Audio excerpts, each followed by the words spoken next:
YouTube podcast world, you already know what it is. Pays and Plays podcast here. It is Good Friday, November 3rd.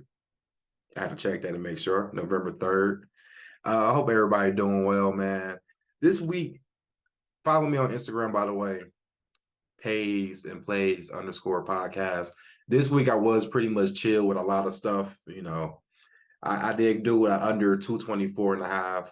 No, under 224, just under 224 Bucks and Raptors, and that didn't go well. I was actually at that game, and the Raptors blew them the hell out. It was like 130 something. So by default, it was bad, bro.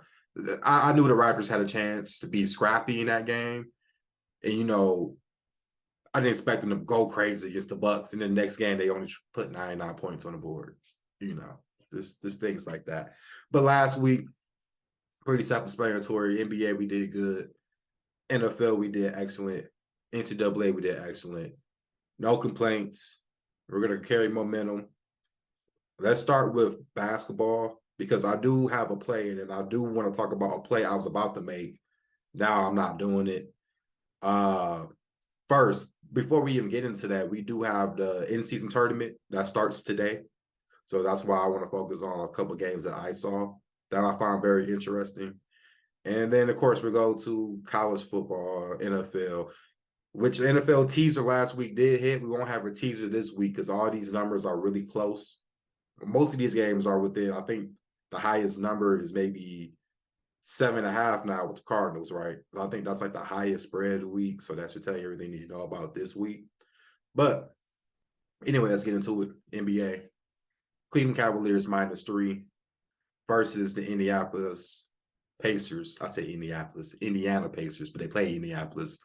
So going with this play, man, this is a value play here. Some books you can see that -2.5, but -3 is still playable. The Pacers just don't have any defense, right? They're very high tempo, up and down the court. They can score, bro. They can go toe to toe as far as scoring, but we know Cleveland, they have to play solid defense and they like to slow the game completely down. I would knock it if you want to like the under in this game because I do feel like it's going to be a slow pace game because Cleveland plays slow pace. And they played this team not long ago and they blew out actually the Pacers without Donovan Mitchell. Now, Donovan Mitchell should be playing in this game, so I only think it's going to be more firepower for Cleveland as they slow this game down. And they're pretty good on the road compared to at home. So I see a good spot for this game here. Give me the -3 with the Cavs. Next game that I was going to play, this is if you guys, I think if you want to go risky, you can do it, but I wouldn't do it now because I liked the number earlier. The Mavericks against the Nuggets. Mavericks was +7 earlier. And right when I was about to place it, I all of a sudden saw it drop to +5.5. And I was looking at the injury list and I know about Kyrie Irving was a game time decision. But then the Nuggets, you got Joker and you got Murray, that's both game time decisions. And that was kind of puzzling. So I'm assuming one of those players might be out or Kyrie is officially in to make it 5.5 instead of making it +7. It was some books I saw +6.5 was plus money. So, the market for sure just changed, but I'm assuming because one of those players are either in or one of those players are out. But other than that, as far as NBA, man, not too many plays as far as today. But that's why I said follow the Instagram page. I may have plays on the story, and then you can capitalize, or you can fade me if you want to. I mean, I don't feel no ways about it. Now, next, we're gonna go into NCAA. Only one play for this weekend, man. And I know, it's like I'm lame, but one play. We're gonna go with Coastal Carolina -1, taking on Old Dominion. Yes, this is the same team last week that covered +21. This one, Coastal Carolina is only fair by 1 point, and that's fine. I love the 1 point advantage. The one thing about Old Dominion, secondary is very, very putrid. They actually have a solid run D, but James Madison loves to run the ball. And I told you about the rivalry game stuff, man. That's why I knew that game was going to be close. Not no 21 points. But McCall, Grayson McCall, like I've been telling you guys, man, this guy will be an NFL quarterback.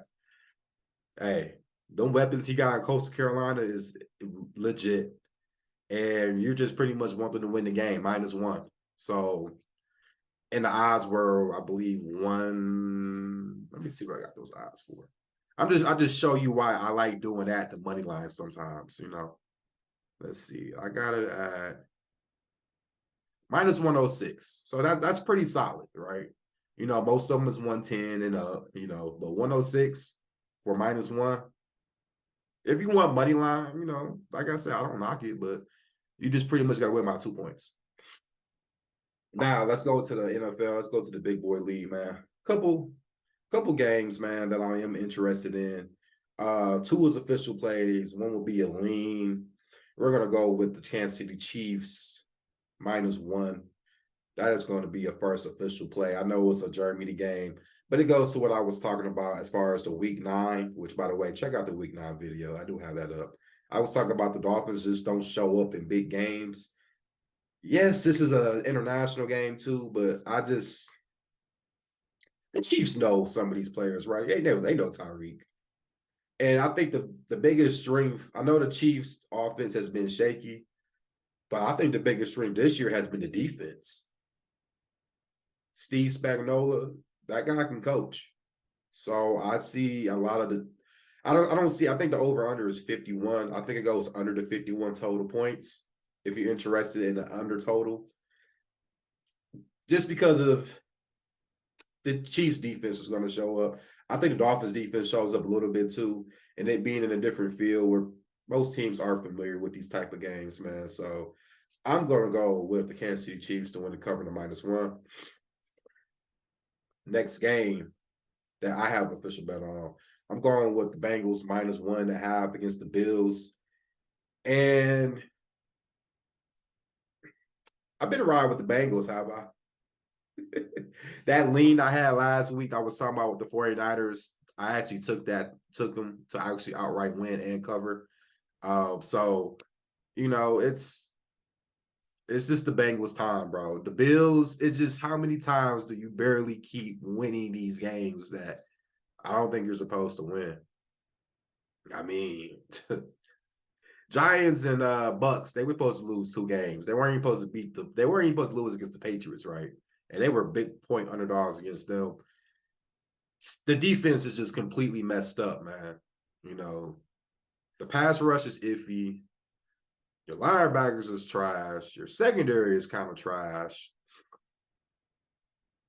Yeah, you know, and there's no knockoff to the receivers and the offense for the Bills. I just don't see how that defense can help. I do like the over. I think it's at 49.5. That's very impressive if you don't want to pick a side, but you want to go, you know, do you think it's a close shootout game? I absolutely believe it will be. And that's why I'm going with the Bengals to win and cover.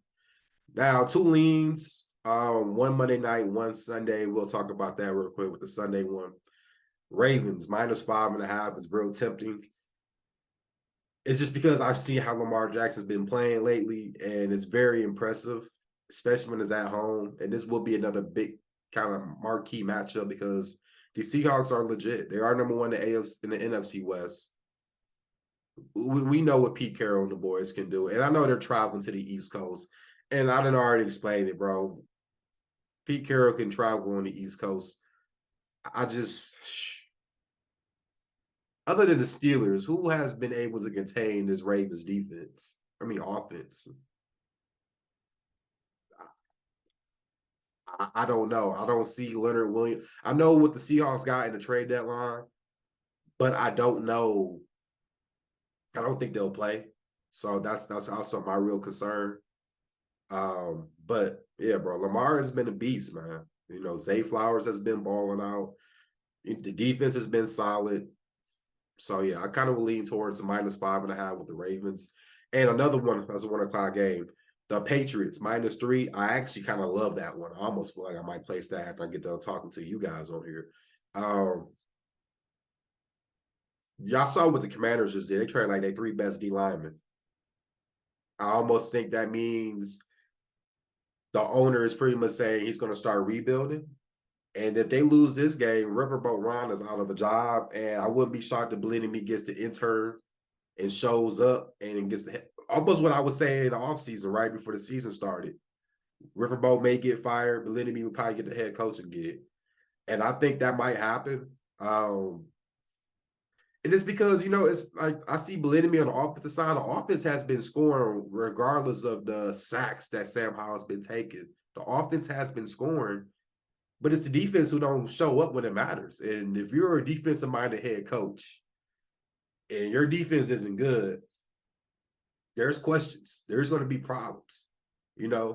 If he was an offensive guy and they were doing good on offense, it'd have been like, okay, but your main propaganda and agenda is defense, and you've been sucking, bro. You win this game, you're good. You lose this game,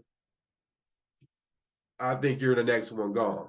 And with that being said, let me add one more to it. I do think the Raiders do win this game against the Giants.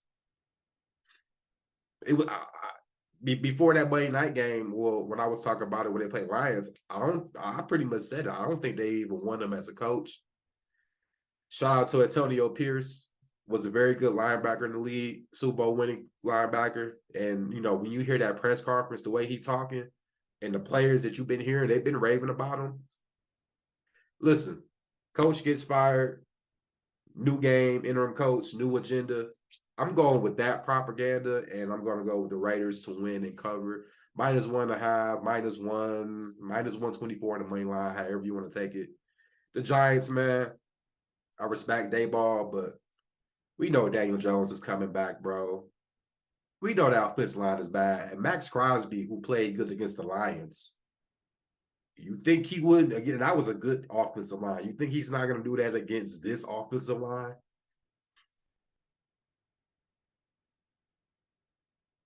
And Devontae Adams anytime touchdown. I'm calling that now because he's been calling for the ball. He gets the ball even with Aiden O'Connell starting. I think O'Connell wasn't bad when he played against the Chargers that one game this year.